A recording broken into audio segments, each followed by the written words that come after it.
I was sharing with you about Abraham's blessings. हम लोग Abraham के आशीष के विषय में सीख रहे थे. These people who preach about Abraham blessings, they think about material blessings. यही प्रचारक जो अब्राहम की आशीषों के विषय में प्रचार करते हैं, वो शारीरिक आशीषों के विषय को ही सोचते हैं. But there we find the Abraham's blessing is the seed, Jesus Christ. लेकिन हम वचन को जब ध्यान से देखें तो अब्राहम की आशीष जो है वो मसीह यीशु जो वंश है.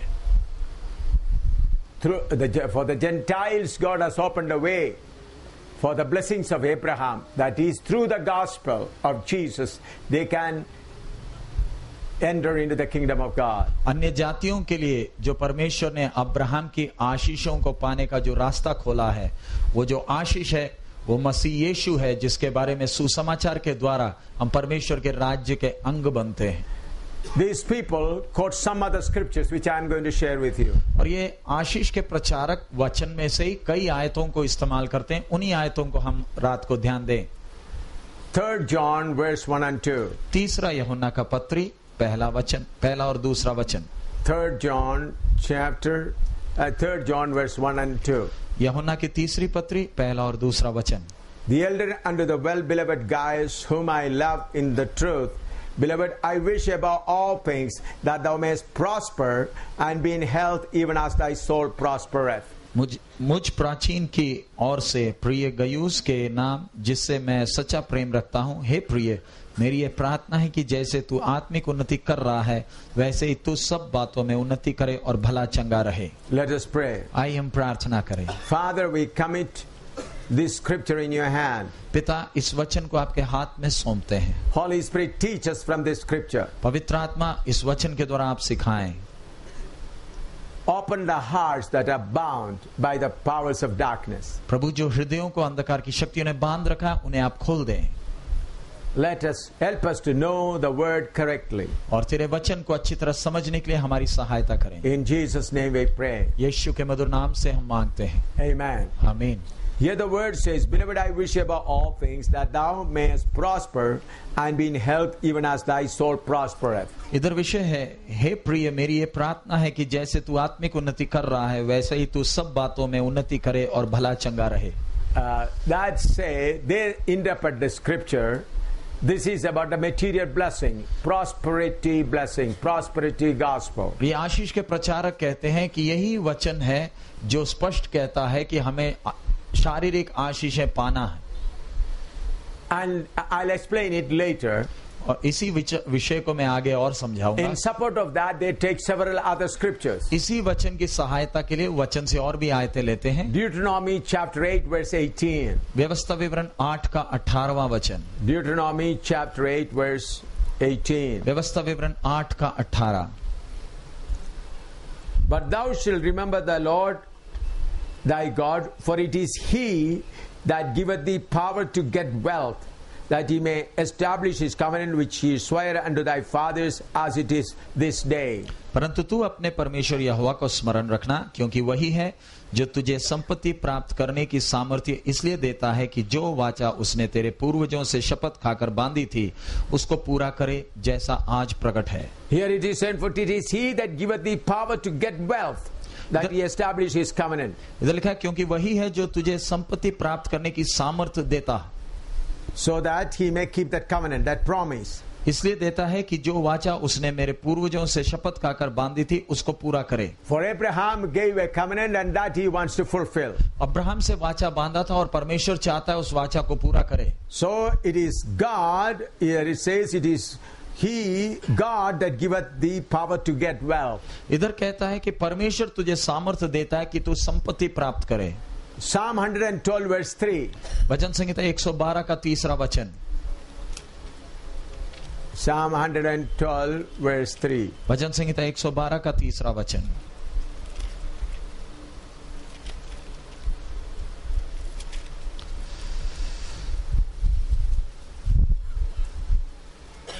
Wealth and riches shall be in his house, and his righteousness endureth forever. उसके घर में धन संपत्ति रहती है और उसका धर्म सदा बना रहेगा. Here it says, wealth and riches shall be in his house, इधर लिखा है उसके घर में धन संपत्ति रहती है and his righteousness endureth forever. और उसका धर्म सदा बना रहेगा. Here also it says about the Lord. और इधर भी प्रभु के बारे में है. Verse 1 to 3 we read. और उसके बारे में 1, 2, 3 वचन में हम पढ़ते हैं. Praise ye the Lord, blessed is the man that feareth the Lord, that delighteth greatly in his commandments. His seed shall be mighty upon the earth.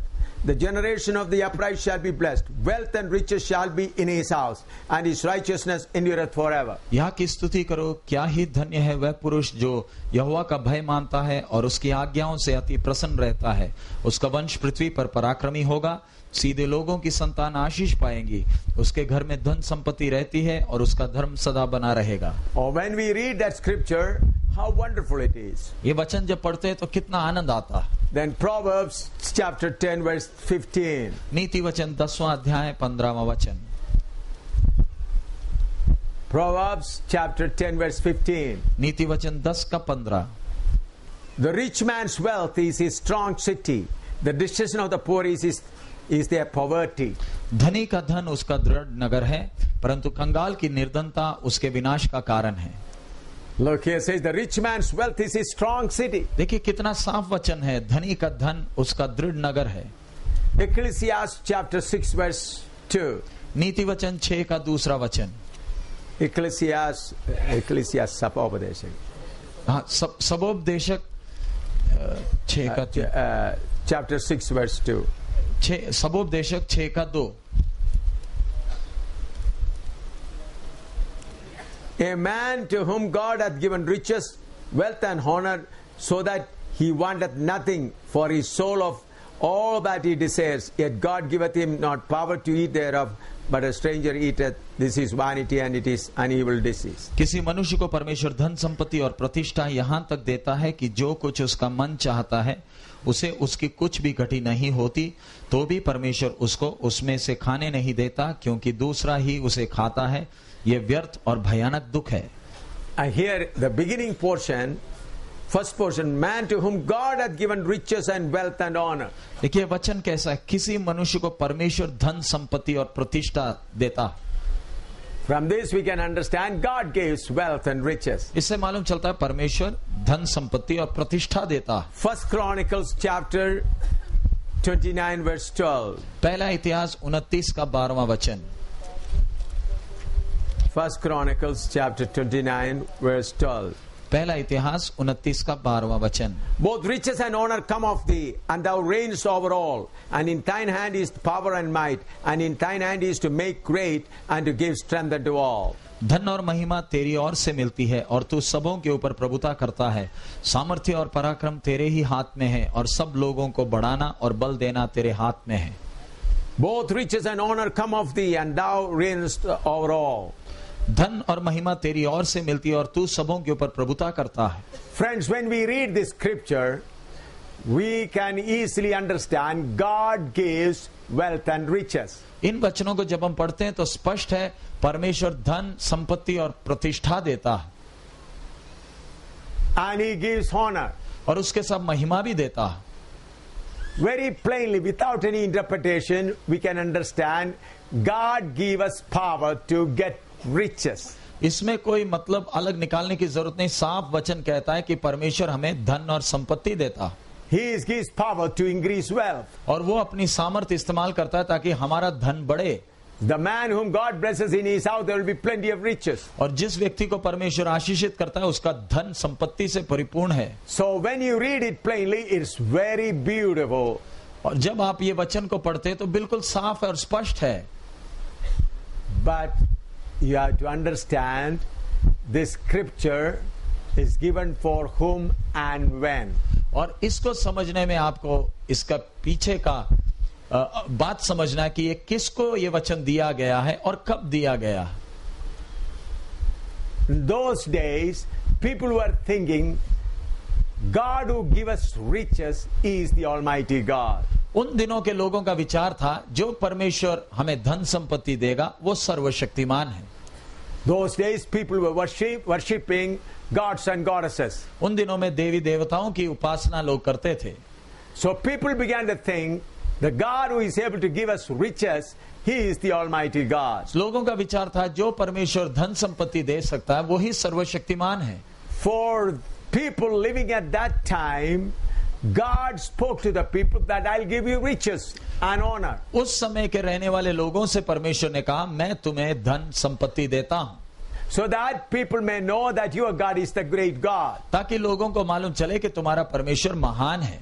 At that time, people were thinking, whose God is a strong God, He will destroy the enemy. उस समय लोगों का विचार था जो परमेश्वर शक्तिशाली है वो अपने शत्रुओं को सत्यानाश करेगा। Therefore, God began to destroy all the enemies of Israelites. इसलिए परमेश्वर इस्राएलियों के सारे शत्रुओं को सत्यानाश करता था। By destroying the enemies, He proved that He is the Almighty God. शत्रुओं को सत्यानाश करके प्रमाणित किया कि वो सर्वशक्तिमान है। So these scriptures were applicable till the death of Jesus Christ on the cross. और ये वचन प्रभु यीशु के क्रूस पर के मृत्यु तक लागू थे। The law says tooth for tooth, eye for eye. व्यवस्था में लिखा है दांत के बदले दांत, आंख के बदले आंख। But when Jesus Christ came, He brought the true law.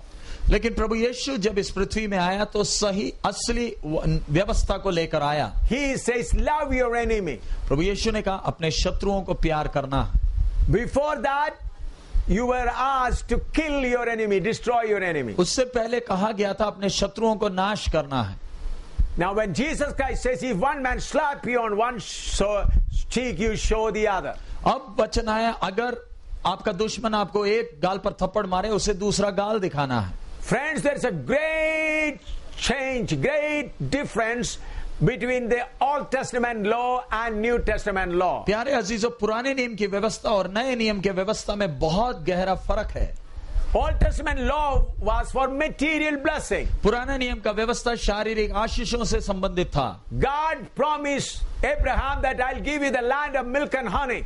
परमेश्वर ने अब्राहम से वायदा किया था मैं तुझे दूध और मधु बहने वाला देश दूंगा। That is a land that is on this earth called Canaan. और वो जगह इस पृथ्वी पर एक जमीन है, जगह है जिसे कनान के नाम से जानते हैं। God was speaking to people in different methods. परमेश्वर अलग अलग माध्यमों के द्वारा लोगों से बात करता था। Hebrew chapter 1 verse 1 and 2. इब्रानियों की पत्री पहला अध्याय पहला और दूसरा वचन। Hebrew chapter 1 verse 1 and 2. इब्रानियों की पत्री पहला अध्याय पहला और दूसरा वचन।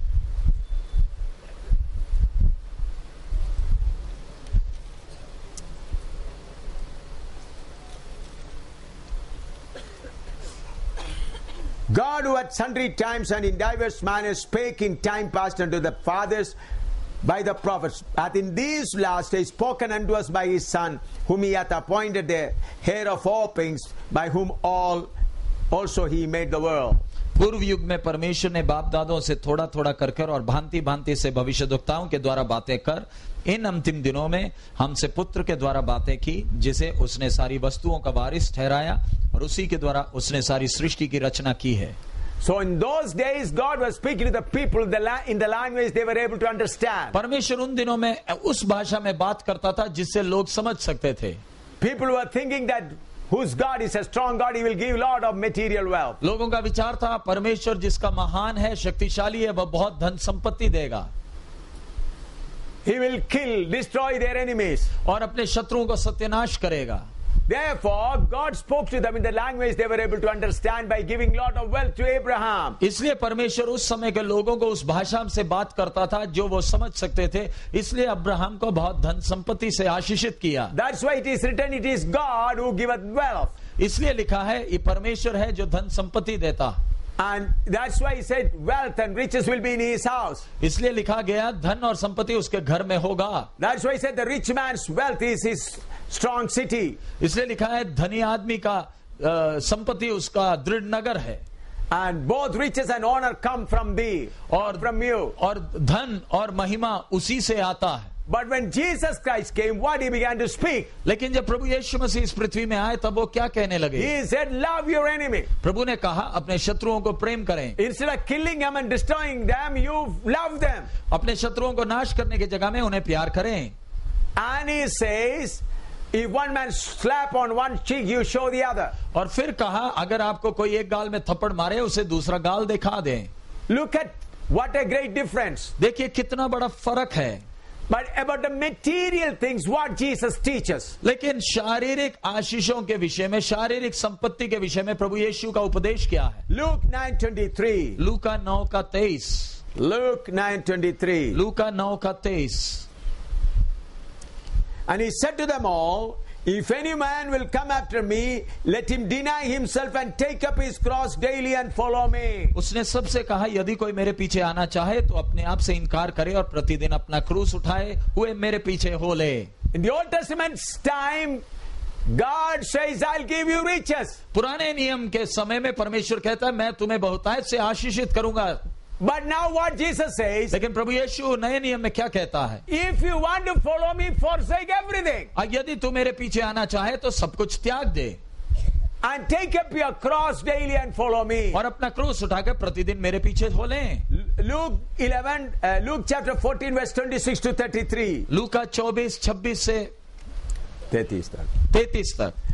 Luke 14:26 to 33. लूक 14:26 से 33 तक। If any man come to me and hate not his father and mother and wife and children and brethren and sisters and his own life also, he cannot be my disciple. And whosoever doth not bear his cross and come after me cannot be my disciple. For which of you intending to build a tower sitteth not down first and counteth the cost whether he have sufficient to finish it? As haply after he hath laid the foundation and is not able to finish, all that behold, it began to smoke him, saying, this man began to build and was not able to finish. Or what king going to make war against another king sitteth not down first and consulteth whether he be able with 10,000 to meet him that cometh against him with 20,000? Or else while the other is yet great way off, he sendeth an ambassage and desireth condition of peace. So likewise, whosoever he be of you that forsaketh not all that he hath, he cannot be my disciple. यदि कोई मेरे पास आए और अपने पिता और माता और अपनी पत्नी और बच्चों और भाइयों और बहनों वरन अपने प्राण को भी अप्रिय ना जाने तो वो मेरा चेला नहीं हो सकता। और जो कोई अपना क्रूस ना उठाए और मेरे पीछे ना आए वह भी मेरा चेला नहीं हो सकता। तुम में से कौन है जो गढ़ बनाना चाहता हो और पहले बैठकर खर्च ना जोड़े कि पूरा करने की सामर्थ्य मेरे पास है कि नहीं? कहीं ऐसा ना हो कि जब वह नींव डाल ले पर तैयार ना कर सके तो सब देखने वाले ये कहकर उसे ठट्ठों में उड़ाने लगे, यह मनुष्य बनाने तो लगा पर तैयार ना कर सका। यह कौन ऐसा राजा है जो दूसरे राजा से युद्ध करने जाता हो और पहले बैठकर विचार न कर ले कि जो 20,000 लेकर मुझ पर चढ़ा आता है क्या मैं 10,000 लेकर उसका सामना कर सकता हूं या नहीं? नहीं तो उसके दूर रहते ही वह दूतों को भेजकर मिलाप करना चाहेगा। इसी रीति से तुम में से जो कोई अपना सब कुछ त्याग ना दे वह मेरा चेला नहीं हो सकता। Here Jesus Christ very plainly says, verse 33, so likewise whosoever he be of you that forsaketh not all that he hath, he cannot be my disciple. इधर प्रभु यीशु साफ कहते हैं इसी रीति से तुम में से जो कोई अपना सब कुछ त्याग ना दे वह मेरा चेला नहीं हो सकता। So beloved, please understand how you can have the kingdom of God. So प्यारे अजीजों ध्यान से समझिएगा कि हम परमेश्वर का राज्य कैसे प्राप्त कर सकते हैं। Jesus Christ speaks about the kingdom of God. प्रभु यीशु ने स्वर्ग राज्य के विषय में कहा है। Matthew chapter 13 verse 44. मत्ती 13वां अध्याय 44वां वचन। Matthew 13:44. मत्ती 13 का 44। Again the kingdom of heaven is like unto a treasure hid in a field, that which when a man hath found, he hideth, and for joy thereof goeth and selleth all that he hath and buyeth that field. स्वर्ग राज्य खेत में छिपे हुए धन के समान है जिसे किसी मनुष्य ने पाया और छिपा दिया और मारे आनंद के जाकर अपना सब कुछ बेच दिया और उस खेत को मोल ले लिया। Here he says he sold all what he had and then bought that field with pearl. और इधर लिखा है उसने अपना सब कुछ बेच दिया और उस खेत को मोल लिया जिसमें वो धन छिपा था। Then again verse 45 and 46. 45 और 46वें वचन को हम पढ़ते हैं। Again in the kingdom of heaven is like unto a merchant man seeking goodly pearls, who when he had found one pearl of great price, he went and sold all that he had and bought it. 45-46वां वचन। फिर स्वर्ग का राज्य एक व्यापारी के समान है जो अच्छे मोतियों की खोज में था। जब उसे एक बहुमूल्य मोती मिला तो उसने जाकर अपना सब कुछ बेच डाला और उसे मोल ले लिया। Here also he says the kingdom of God, Jesus Christ says, he sold all what he had. और इधर भी प्रभु यीशु कहता है उस व्यक्ति ने उस बहुमूल्य मोती जिसे मिला था उसने अपना सब कुछ बेच डाला। Matthew chapter 19 verse 16 to 23. मत्ती 19:16 से 23 तक हम पढ़े। There we find about a rich man. वहां एक धनी आदमी को पढ़ते हैं। Matthew chapter 19 verse 16 to 23. मत्ती 19:16 से 23वें वचन तक। And behold, one came and said unto him, Good master, what good thing shall I do that I may have eternal life? And he said unto him, Why callest thou me good? There is none good but one, that is God. But if thou wilt enter into life, keep the commandments. He said unto them, which Jesus said, Thou shalt do no murder. Thou shalt not commit adultery. Thou shalt not steal. Thou shalt not bear false witness. Honor thy father and thy mother, and thou shalt love thy neighbor as thyself. The young man said unto him, All these things have I kept from my youth up. What like I it? Jesus said unto him, If thou wilt be perfect, go and sell that thou hast, and give to the poor, that thou shalt have treasure in heaven, and come and follow me. But when the young man heard that saying, he went away sorrowful, for he had great possession. Then Jesus said unto his disciples, Verily I say unto you, that a rich man shall hardly enter in the kingdom of heaven. एक मनुष्य यीशु के पास आया और उससे कहा, हे गुरु, मैं कौन सा भला काम करूं कि अनंत जीवन पाऊं? उसने उससे कहा, तू मुझसे भलाई के विषय में क्यों पूछता है? भला तो एक ही है, पर यदि तू जीवन में प्रवेश करना चाहता है तो आज्ञाओं को माना कर। उसने उससे कहा, कौन सी आज्ञाएं? यीशु ने कहा, यह कि हत्या न करना, व्यभिचार न करना, चोरी न करना, झूठी गवाही न देना, अपने पिता को अपनी माता का आदर करना, और अपने पड़ोसी से अपने समान प्रेम रखना। उस जवान ने उससे कहा, इन सब को तो मैंने माना है, अब मुझ में किस बात की घटी है? यीशु ने उससे कहा, यदि तू सिद्ध होना चाहता है तो जा, अपना माल बेचकर कंगालों को दे, और तुझे स्वर्ग में धन मिलेगा, और आकर मेरे पीछे हो ले। परंतु वह जवान ये बात सुन उदास होकर चला गया, क्योंकि वह बहुत धनी था। तब यीशु ने अपने चेलों से कहा, मैं तुमसे सच कहता हूं कि धनवान का स्वर्ग के राज्य में प्रवेश करना कठिन है। Here we find a rich man come and ask Jesus, what I should do to get eternal life. इधर हम एक धनवान को प्रभु यीशु के पास आकर पूछता है, मैं स्वर्ग राज्य अनंत जीवन पाने के लिए मैं क्या करूं? Jesus first said, do this rule, do this law. और प्रभु यीशु ने कहा, तूने ये व्यवस्था के कामों को पालन करना है। He said, I'm doing all of it. तब वो धनवान कहता है, मैं तो इस सब का पालन बचपन से करता हूं। Then Jesus said, go and sell all what you have and give to the poor. तब प्रभु यीशु ने कहा, जाकर सब कुछ बेच और कंगालों को बेच दे। Jesus did not say, go and distribute what you have to the poor. प्रभु यीशु ने ये नहीं कहा कि सब कुछ गरीबों को बांट दें। If he happened to give them back, give to them when necessary comes, he may take it back again. अगर वो लोगों को ऐसे बांट देता तो जब जरूरत पड़ती तो जिनको बांटा है उनसे वापस ले सकता। Therefore Jesus sell all what you have. इसलिए प्रभु यीशु ने कहा, जो कुछ तेरा सब कुछ बेच दे, and give the money, और उसका पैसा कंगालों को बांट दे। That man went sad. और ये धनवान दुखी होकर चला गया। Because he was sorrowful, because he had lot of wealth. वो इतना उदास हो गया क्योंकि वो बहुत धनी था। Then Jesus said, it is very difficult for the rich people to enter the kingdom of God. उसके बाद प्रभु यीशु ने कहा कि धनवान को स्वर्ग में प्रवेश करना बहुत कठिन है। 1 Timothy chapter 6 verse 9 to 11. पहला तिमोथी 6 अध्याय 9 से 11 वचन तक। 1 Timothy chapter 6 verse 9 to 11. पहला तिमोथी 6 अध्याय 9 से 11।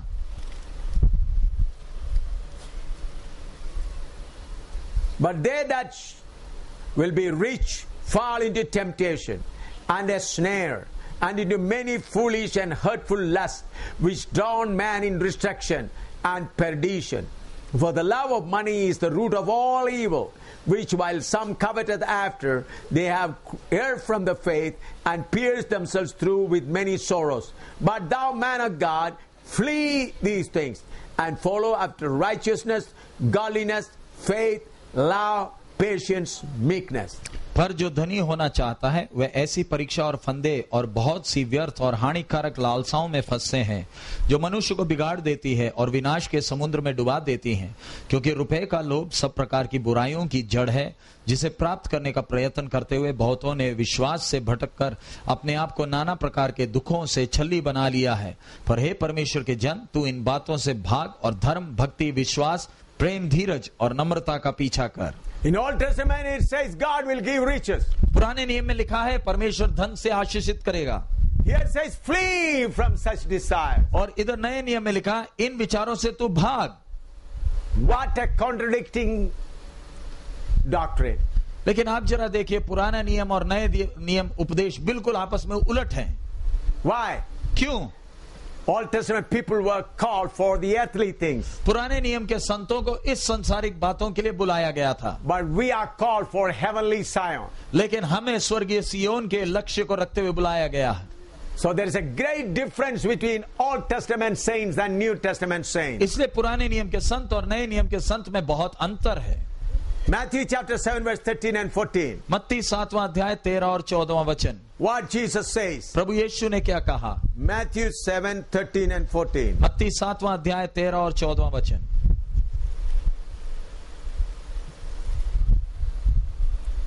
Enter in at the straight gate, for wide is the gate, and broad is the way that leadeth to destruction, and many therefore be which go thereat. Because straight is the gate, and narrow is the way which leadeth unto life, and few there be that find it. सकेत फाटक से प्रवेश करो, क्योंकि चौड़ा है वो फाटक और सरल है वो मार्ग जो विनाश को पहुंचाता है, और बहुत से हैं जो उससे प्रवेश करते हैं। क्योंकि सकेत है और वह फाटक और कठिन है वो मार्ग जो जीवन को पहुंचाता है, और थोड़े हैं जो उसे पाते हैं। Here Jesus explains about the straight gate and narrow way. इधर प्रभु यीशु वो सकेत फाटक और सकरे मार्ग का विषय सिखा रहे हैं। There are wide gate and broad way. वहां पर एक चौड़ा फाटक और चौड़ा मार्ग है। Through that straight gate you cannot take all what you have. सकेत फाटक से जब प्रवेश करते तो आप सब अपनी वस्तुएं उठाकर उस फाटक से प्रवेश You नहीं have कर to सकते। forsake everything. आपने सब कुछ त्यागना है, And the way is a thorny way. और वो मार्ग कांटों भरा पथ है। And when we study it in Greek, hurting way. और जब यूनानी में उस आयत को पढ़ते हैं तो दर्दनाक रास्ता है। Why it is like that? और उस मार्ग को प्रभु ने ऐसा क्यों रखा है, I'll explain little later. मैं बाद में आपको समझाऊंगा। 1 Peter chapter 2 verse 11. पहला पत्रस दूसरा अध्याय 11वां वचन। 1 Peter chapter 2 verse 11. पहला पत्रस दूसरा अध्याय 11वां वचन।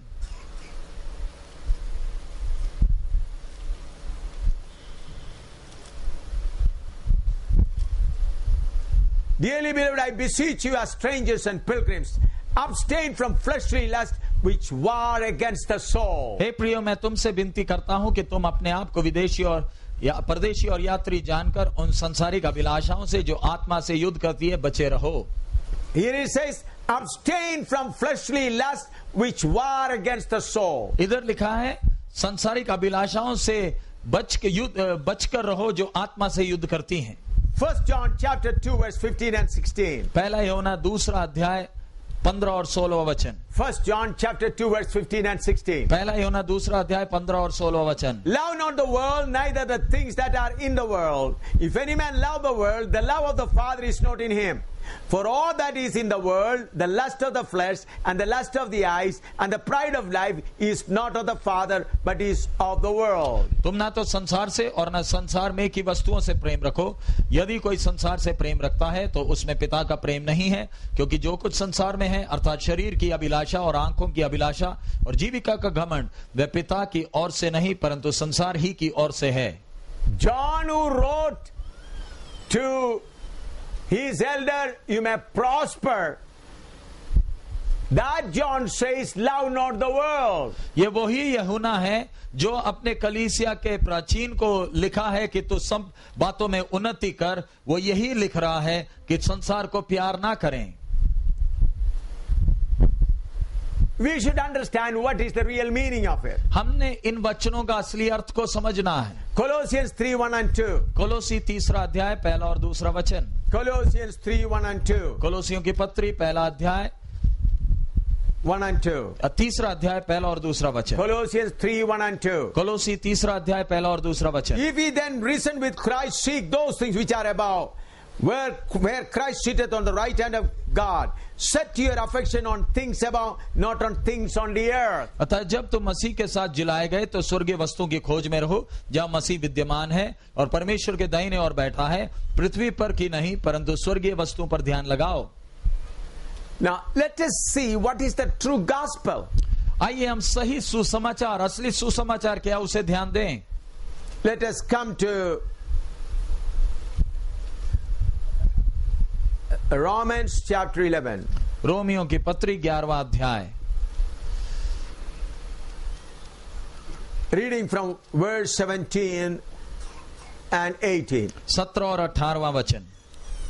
Romans 11, 17 and 18. रोमियो 11, 17 और 18वां वचन। And if some of the branches be broken off, and thou being a wild olive tree, were grafted in among them, and with them partakers of the root and fatness of the olive tree. Boast not against the branches, but if thou boast, thou bearest not the root, but the root thee. पर यदि कुछ डालियां तोड़ दी गई और तू जंगली जैतून होकर उसमें साटा गया और जैतून की जड़ की चिकनाई का भागी हुआ है, तो डालियों पर घमंड ना करना, और यदि तू घमंड करे तो जान रख कि तू जड़ को नहीं परंतु जड़ तुझे संभालती है। I would like to explain what is the true gospel preaching. मैं आपको समझाना चाहता हूं सही सुसमाचार का प्रचार क्या है। We are preaching the gospel to cut off these branches of the wild olive. सही सुसमाचार का प्रचार जो हम करते हैं वो ये जंगली जैतून से डाली काटना है। When you cut it and baptize it and then grafted it with the true olive. जंगली जैतून से वो डाली को काटकर पानी में बपतिस्मा देकर असली जैतून में उसे साटना है। That is the true gospel. वो सही सुसमाचार का काम है। So people are on the wild olives. So लोग जंगली जैतून में हैं। Our job is to cut the branches, baptize them, and graft it with the Lord Jesus Christ, who is the true olive. हमारा काम है जंगली जैतून से उसे काटकर पानी में बपतिस्मा देकर असली जैतून जो मसीह यीशु है उसमें साटना है। But what majority of the pastors, preachers are doing today? लेकिन आज बहुसंख्या में प्रचारक क्या कर रहे हैं? They are not chopping off, cutting off the branches, but they give blessing on these branches. वो जंगली जैतून के डाली को काटने का काम नहीं कर रहे, लेकिन उसी जैतून के डाली को उधर ही आशीषें दिला रहे हैं। They give them material blessing, healing, blessing, everything. और उधर ही उसी जंगली जैतून में रहते हुए उन्हें शारीरिक चंगाई और संसारिक आशीषें देते हैं। Devil is also happy. शैतान भी वो देखकर खुश है।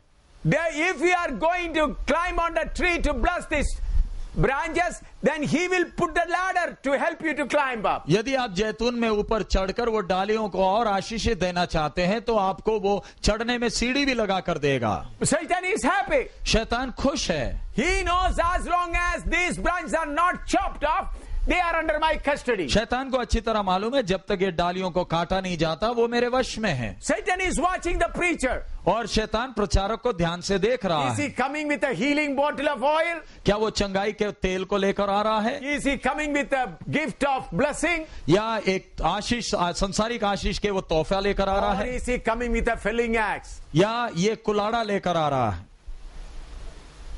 If he comes with a felling axe, Satan will try to stop him from climbing the tree by every method possible. अगर प्रचारक कुलाड़ा लेकर आ रहा है तो शैतान तो पूरी जान मारेगा कि प्रचारक इस पेड़ पर ना चढ़े। But if he brings healing bottle, material blessing, Satan will say, come on, I will put the ladder for you, climb up and bless my branches. लेकिन यदि आप चंगाई, अगर शैतान देखता है कि आप चंगाई की बोतल लेकर आ रहे हैं या आशीष का तोहफा लेकर आ रहे हैं तो वो आपका मदद करेगा, सीढ़ी भी लगा कर देगा। And we find majority, 95% of the preachers are preaching for the wild branches.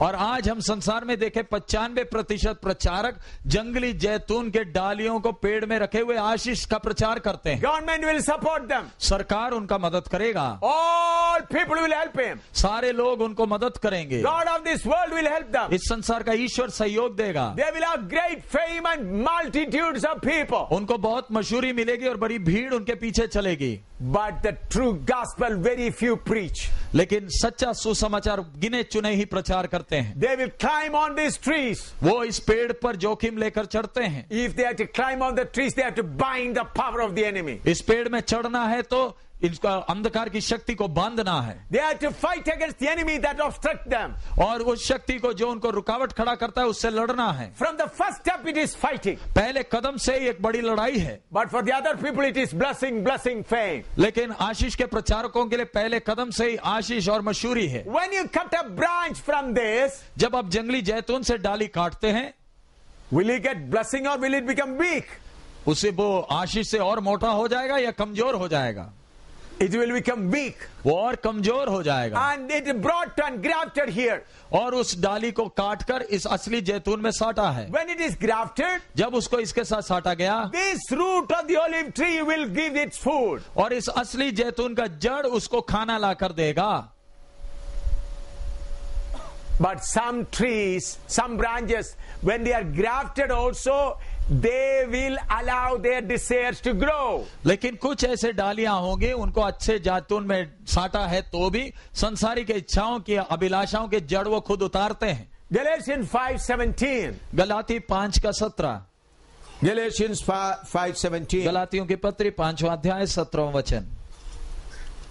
For the flesh lusteth against the spirit, and the spirit against the flesh, and these are contrary the one with the other, so that you cannot do the things that you would. क्योंकि शरीर आत्मा के विरोध में और आत्मा शरीर के विरोध में लालसा करता है, और ये एक दूसरे के विरोधी हैं, इसलिए कि जो तुम करना चाहते हो वह न करने पाओ। I already told you how the flesh has come. मैंने आपको पहले ही सिखाया शारीरिकता कैसे आई।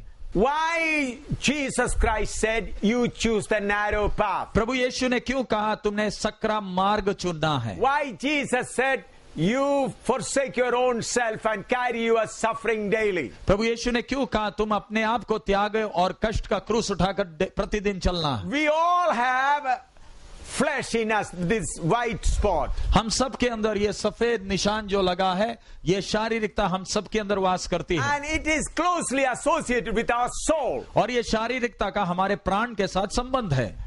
And your spirit is separate. और आपका आत्मा अलग है। And this soul, which has got the power of the flesh, will try to take the spirit also under its control. So ये प्राण जिसमें शारीरिकता का वो ताकत उसमें वास करता है, वो पूरा प्रयास करेगा कि आत्मा को भी अपने वश में ले। Therefore, it is necessary that a sword has to go between your spirit and soul. इसलिए अति आवश्यक है कि आपके प्राण और आत्मा के बीच में एक तलवार आए। What is that sword? और ये तलवार कौन सा है? Hebrew chapter 4 verse 12. इब्रानी 4:12। Hebrew chapter 4 verse 12. इब्रानियों की पत्री 4 अध्याय 12वां वचन।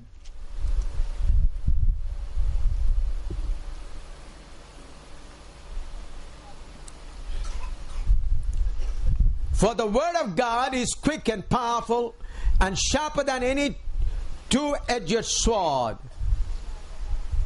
piercing even to the dividing asunder of soul and spirit, and of the joints, and marrow, and is a discerner of the thoughts and intents of the heart. क्योंकि परमेश्वर का वचन जीवित और प्रबल और हर एक दोधारी तलवार से भी बहुत चौका है और प्राण और आत्मा को और गांठ गांठ और गुदे गुदे को अलग करके आर पार छेदता है और मन की भावनाओं और विचारों को जांचता है। Every child of God who desires to lead an overcoming life should keep spirit and soul separated. हर एक परमेश्वर का जन जो जयवंत जीवन बिताना चाहता है उसे प्राण और आत्मा को अलग रखना है। Because in the soul there is lust. क्योंकि आपके प्राण के अंदर मोह है। That has come in the Garden of Eden. ये अदन बगीचा में इसने प्रवेश किया है। I would like to explain because to remind some of you again little bit. और आप में से कोई कुछ नए हैं इसलिए कुछ बात याद दिलाना चाहता हूं। When God breathed his soul into Adam, he got his spirit. A body was made of mud, his spirit and soul. जब परमेश्वर ने मनुष्य को जब मिट्टी से बनाया और उसके नथनों में जीवन का श्वास फूका तो आदम के अंदर उसका आत्मा और उसका प्राण आया। He didn't have flesh at that time. उस समय आदम के अंदर उसकी शारीरिकता नहीं थी।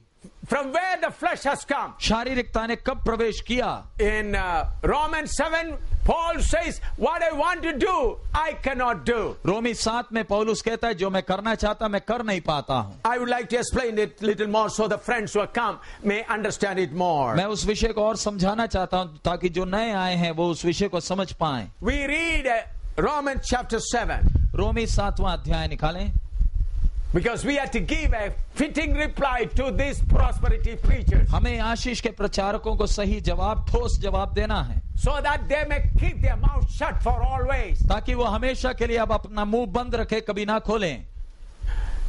Romans chapter 7 verse 14 to 22. रोमी 7वां अध्याय 14 से 22वें वचन तक। For we know that the law is spiritual, but I am carnal, sold under sin. For that which I do, I allow not. For what I would, that do I do not. But what I hate, that do I. If then I do that which I would not, I consent unto the law that it is good. Now when it is no more I that do it, but sin that dwelleth in me. For I know that in me, that is in my flesh, dwelleth no good thing. For to will is present with me, but how to perform that which is good I find not. For the good which that I would do not, but the evil which I would not, that I do. Now if I do that I would not, it is no more I that do it, but sin that dwelleth in me.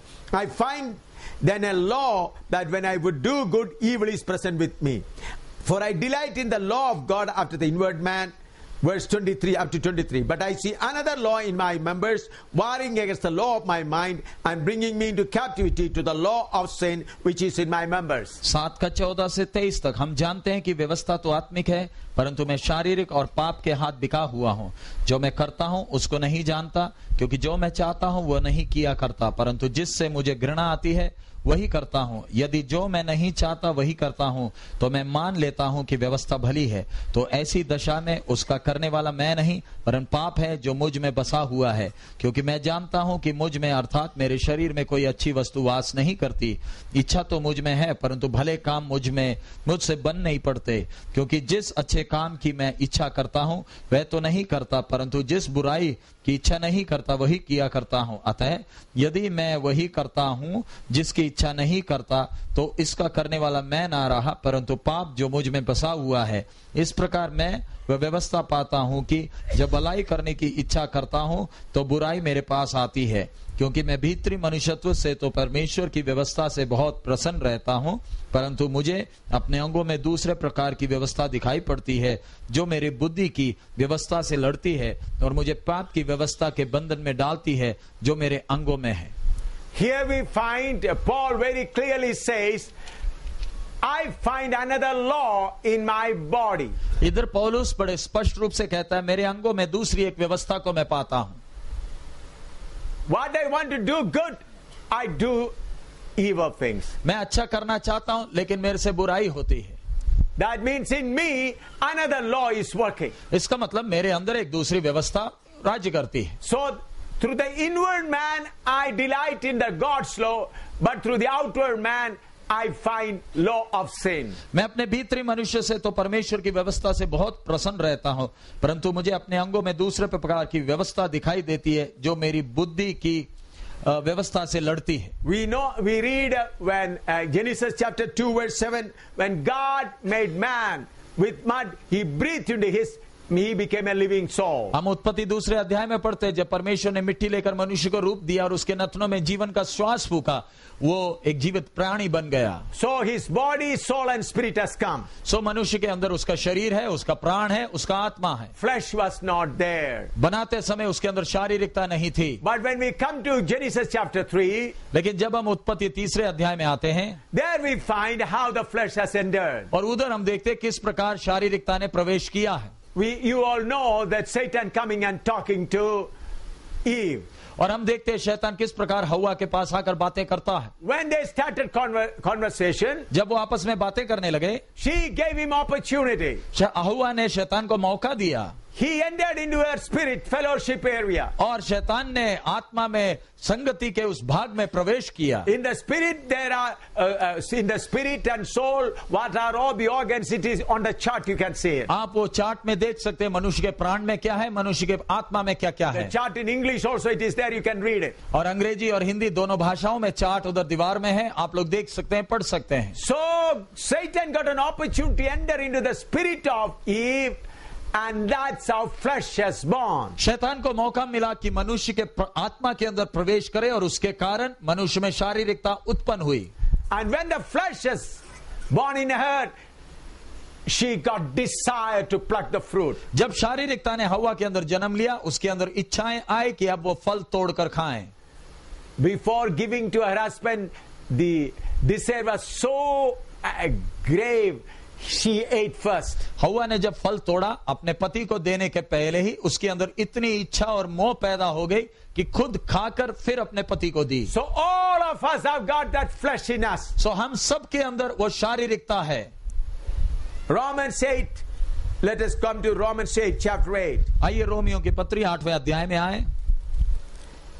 We read from verse 5 to 8. 5 से 8वें वचन तक हम पढ़ते हैं। Romans 8, 5 to 8. रोमी 8, 5 से 8 तक। For they that are after the flesh do mind the things of the flesh, but they are after the spirit the things of the spirit.